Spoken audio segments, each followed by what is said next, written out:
Lisa Ford has a secret. While many firms try to gain market share by slashing prices, she claims that far greater, far more lasting benefit is achieved by amazing, astounding, and astonishing customers with service instead of price. She should know. Lisa Ford is a specialist in advising companies about how to best serve and retain customers. Her best-selling books and audio and video training programs are marketed worldwide. Listen as Lisa Ford shares her thoughts on how to exceed customer expectations. Exceeding customers' expectations may be your best way to remain successful in today's world of demanding customers, changing marketplaces, and improving competition. This session will give you strategies in 3 areas. 1, how to exceed the customer's expectations. 2, how to recover and keep their loyalty. 3, how to empower employees so they can do the first 2. It is very likely you have a great product or a service that you offer to the customer. But my guess is your products, your services are very similar to the competition. Many of you are in a commodity market where your customer can't tell the difference between you and the competition. So that means the customer is usually left with making a purchase decision based on price. They must perceive you as offering value, exceeding expectations, or unique in some way, or they will buy on price only. Offering value and exceeding expectations is much easier to do than trying to win at the price game. Here is a model that you can present to your team to encourage them to exceed expectations and move to the outer circles of exceptional service. Keep in mind, you can use this same concept when you deliver service with your internal customer, because we've got to be great at delivering exceptional service internally also. Because many of us may serve someone who's internal to the organization, and service delivery to that employee is very important in order to serve the final external bill-paying customer. This model comes from Ted Levitt, author of Marketing Imagination.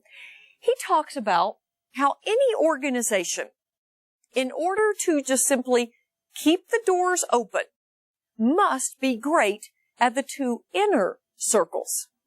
And if we want to move beyond just surviving and keeping the doors open, and we want to be extremely successful, then we've got to move beyond to the 2 outer circles. Now, I will define all of these circles, and we'll put a few examples in here to get you thinking about what are your outer circles. Now, the inner circle is called the generic circle. The next circle out is called expected.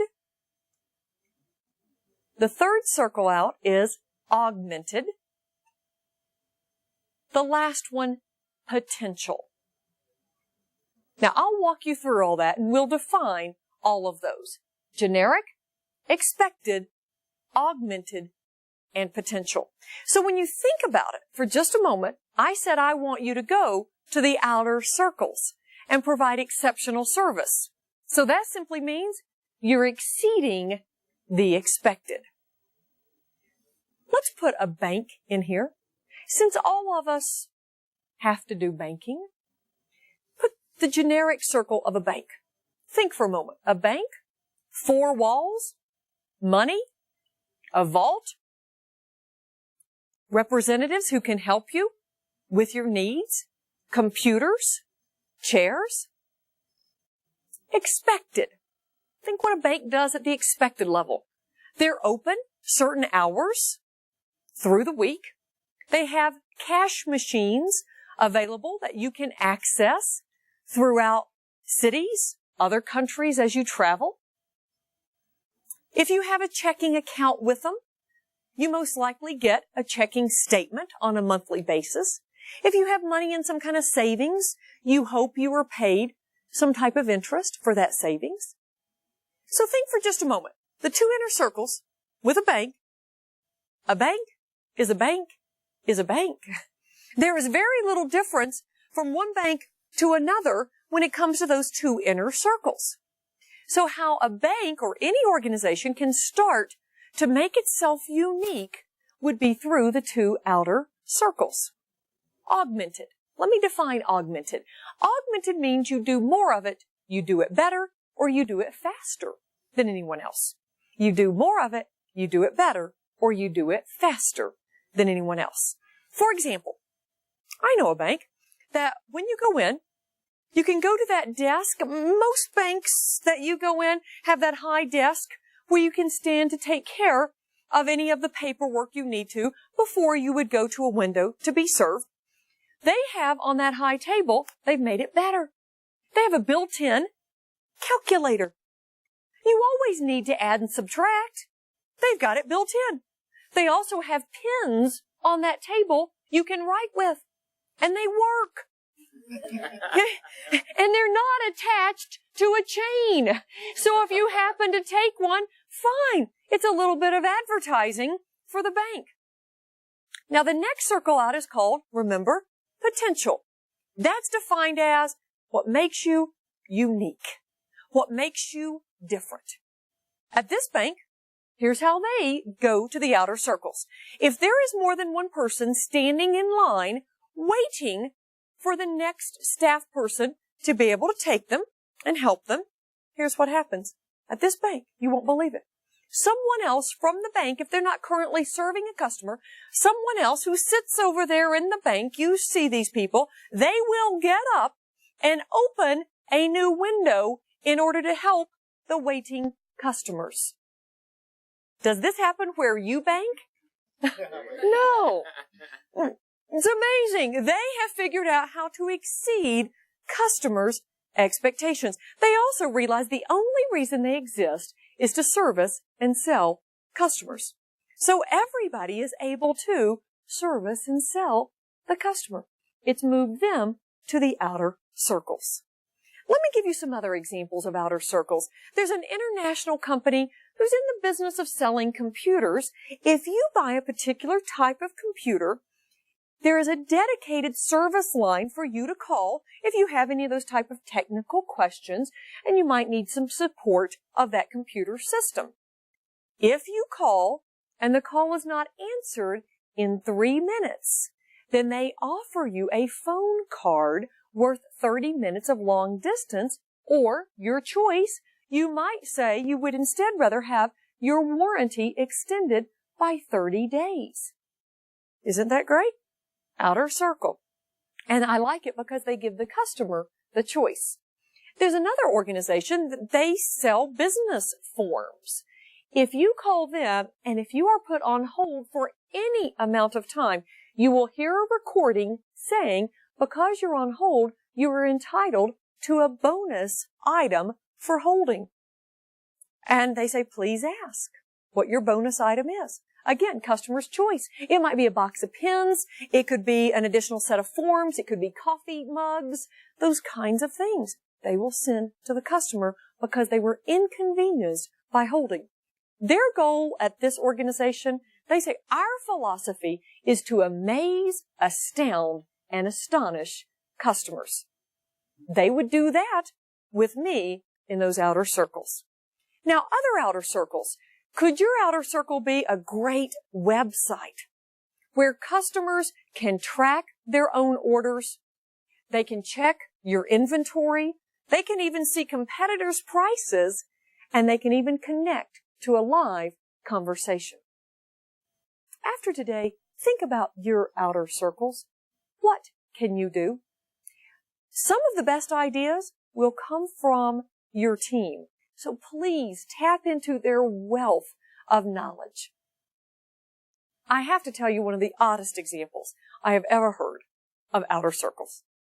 But it is one of my favorites. It comes from a petrol station. Now, let's put them in here. This is a gasoline station that is a full-serve gas station only. Okay? You can picture that full service where people will come to help you to fill up your tank of gas in your car. So put them in the generic circle for just a moment. Full serve gas station, what do they do at the generic circle? Pump and sell gas. Exactly right. Expected, what do they do at a full serve station? Check your oil, wash your windows, check tire pressure. Exactly right. Oh, and you'll pay more for full serve. Here's what else happens. You pull into this gas station. A team of personnel dressed in uniforms that look like they've been out of the laundry maybe 20 minutes comes over and a person says, will you please step out of your car? Okay. You step out of your car and they offer you a complimentary cup of coffee and a daily newspaper. Then this team of personnel begins to pump your gas while they are cleaning the inside of your windows as well as the outside. They're inside vacuuming your car, and then you're on your way. Is this place selling gas? Service. And because they sell service, they happen to sell 8 times the amount of gasoline as an average performing station. Meaning service isn't just nice, it pays off on the bottom line. I have to tell you, a woman stopped in there one day to get gas. She did not know it was a special station. She just needed gas. So she was so impressed, she decided to write them a thank you note. In her thank you note, here's what she said. It's the closest I'll ever come in my life to personally experiencing the feel of an Indianapolis 500 pit stop. Isn't that a great image? I mean, doors fly open and people going at it. What are your outer circles? Keep in mind, you've got to be great at your inner circles. Because the inner circles are basics. That's what keeps us surviving and keeps those doors open. But then we've got to go beyond to the outer circles. Review them every 90 days. Because here's why. After a while, your outer circles become expected in the inner circle. So keep asking yourself, what's new? What's next? This concept is very exciting for the customer because you give them a reason to do business with you. Remember, if there is no perception of value, then the customer will opt for price only. It's also an exciting concept for employees because they're encouraged to go above and beyond the call of duty and exceed expectations. That makes their position much more challenging and motivating because of their ability to satisfy the customer. Well, the truth is, we aren't always perfect, and we aren't fail-proof. You have great intentions of satisfying and exceeding customers' expectations, but there are things that happen, like you don't ship the order complete, or the product doesn't work, or we bill someone incorrectly, or we say we'll follow up and we don't follow up. You have all those things happen. When those glitches occur and your organization is at fault, you must recover your customers' loyalty. Let's turn our attention to a process of recovery.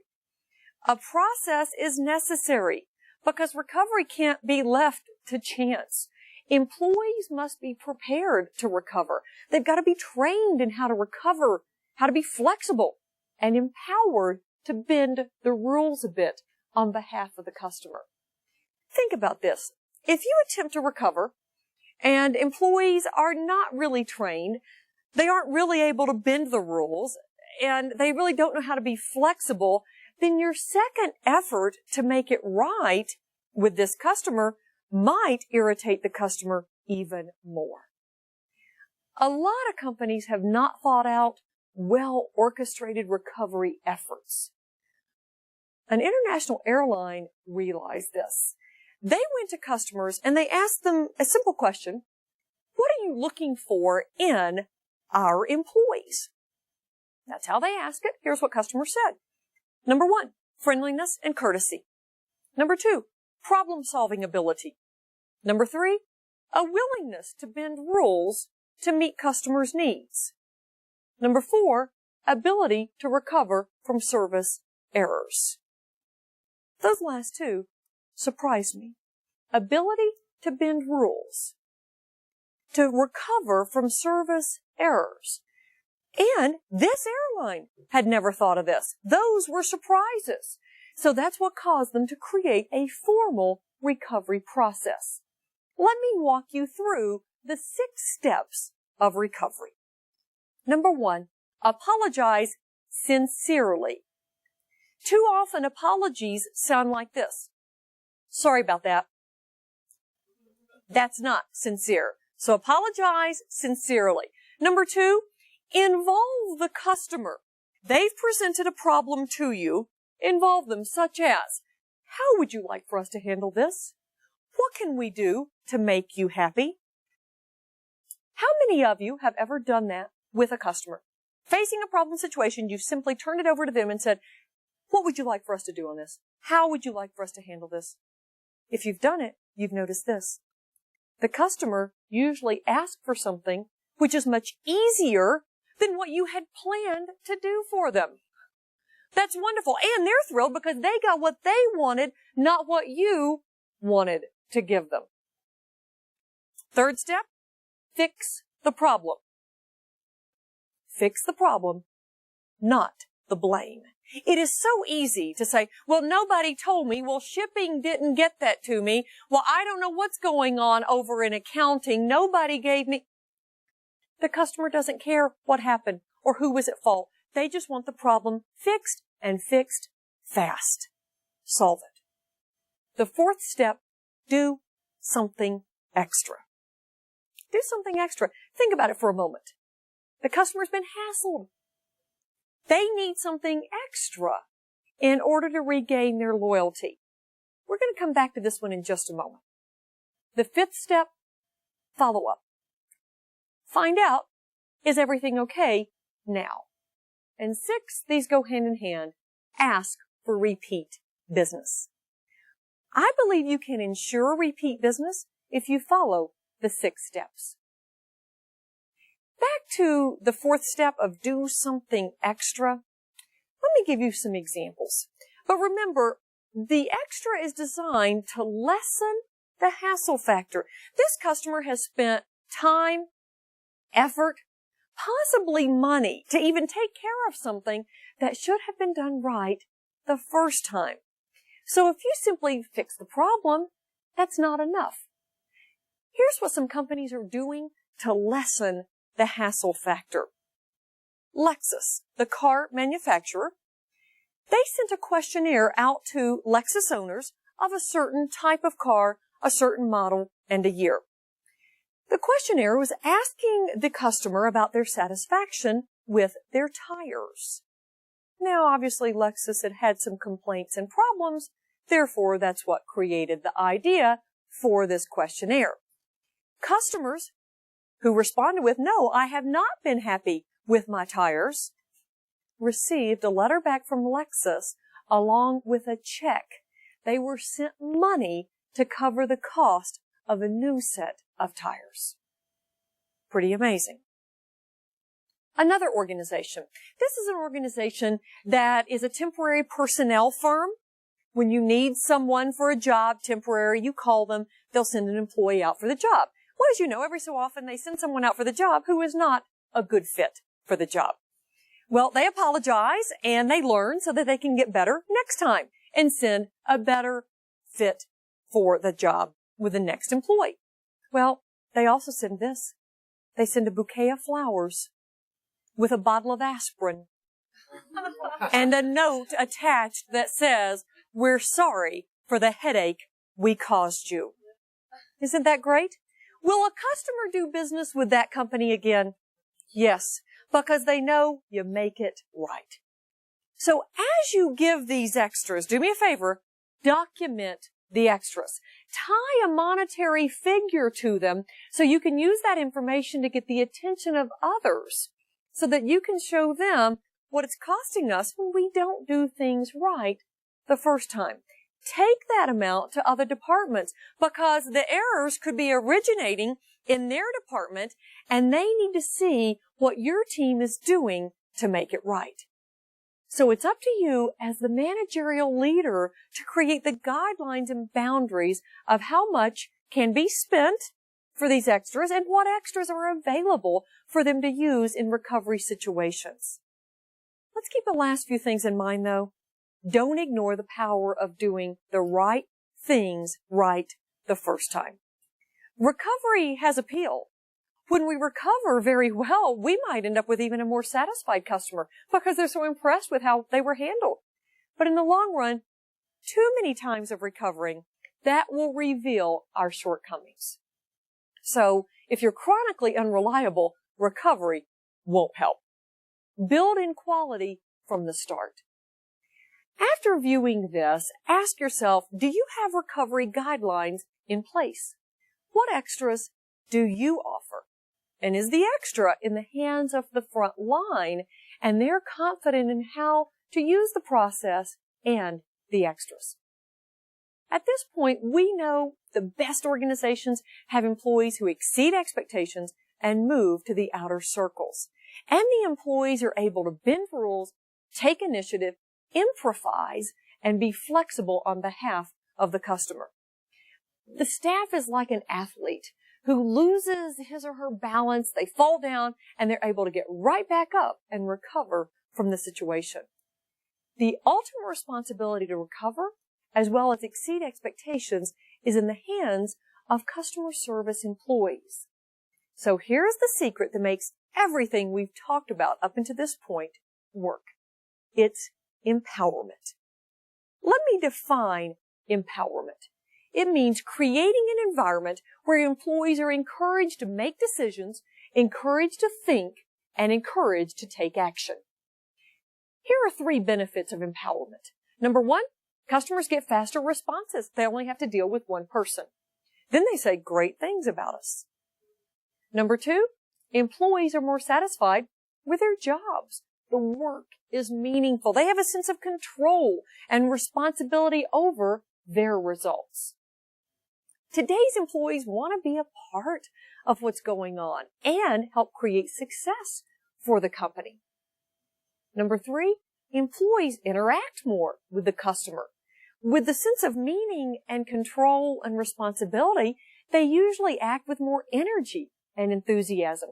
They know they can make a difference with a single transaction. Let me give you an example of empowerment in action. This was told to me by a group of executives who run a hotel and resort property. They had been meeting with a financial consultant. This financial consultant reported his experience. He'd gotten up very early one morning to take an early morning run for his exercise. He came back in to the hotel, wanted to buy a morning newspaper. He went over to the gift shop. The gift shop was still closed.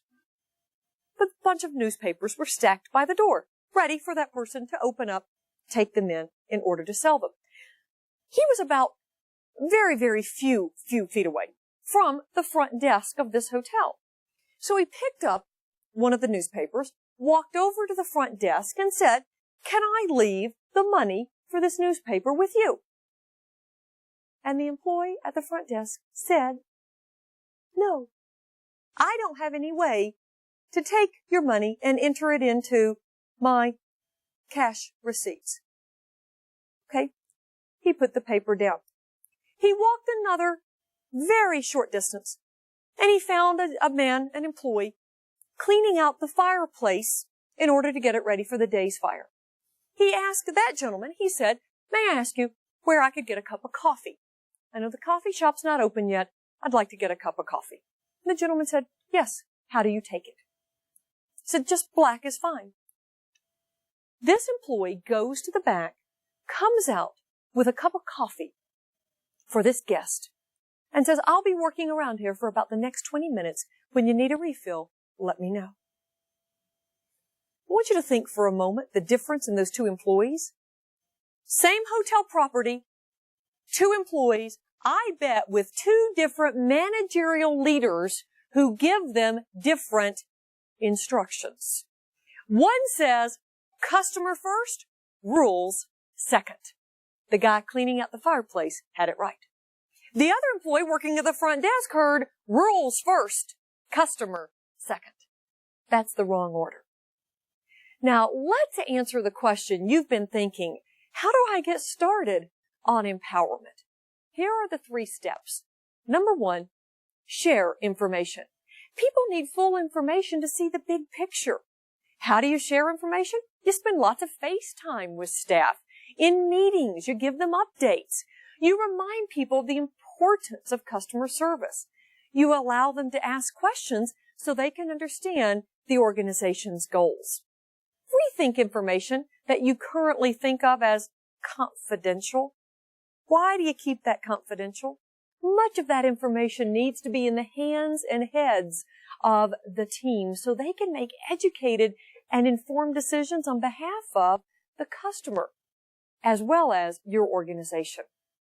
Number 2, to get started on empowerment, train and educate. That sounds very similar to share information, but it is different. Train and educate around customer service and customer retention. Show people in training sessions through role plays and examples exactly what you mean by empowered behavior. Number 3, create boundaries. Not strict rules, but boundaries. Allow decisions to be made within the range of boundaries that has been determined as acceptable. And you as the leader will make a lot of those decisions. Then let people find the best way to perform and solve a problem on behalf of the customer. If possible, involve employees in some of the decisions concerning the boundaries. That means sharing the responsibility. Sharing responsibility does not mean abandoning responsibility. Many people get concerned that if I share all this responsibility and share this information, is that going to cause me to lose some of my power? No. You still set direction. You give knowledge. You give support. Provide resources. And you still will make the decisions that others cannot make. Many managers still have concerns about giving away too much power. They worry employees might just give away the place. I don't know if you've ever thought about it, but it could happen. Well, I think the opposite will be true. That's going to be your problem, is getting people to take the power that's been given to them. That's the common problem. It's not employees overusing their power. It's instead this. Let me give you a quote from an airline executive who said this. What's the danger of giving away too much power? Are you worried about having an oversatisfied customer? That's not much of a worry. You can forget about having an oversatisfied customer because an unsatisfied customer is one of the most expensive problems you can have. The danger is not that employees will give away too much. It's that they won't give away anything because they don't dare. End quote. How does that relate to your environment? Do they dare? Do they care enough to take the empowerment? Empowerment is the key that makes everything we've talked about work. Exceeding expectations and recovery won't happen without you giving the guidance and freedom to your team. When you think about it, that means you and your organization must move into the outer circles to serve and exceed your customers' expectations.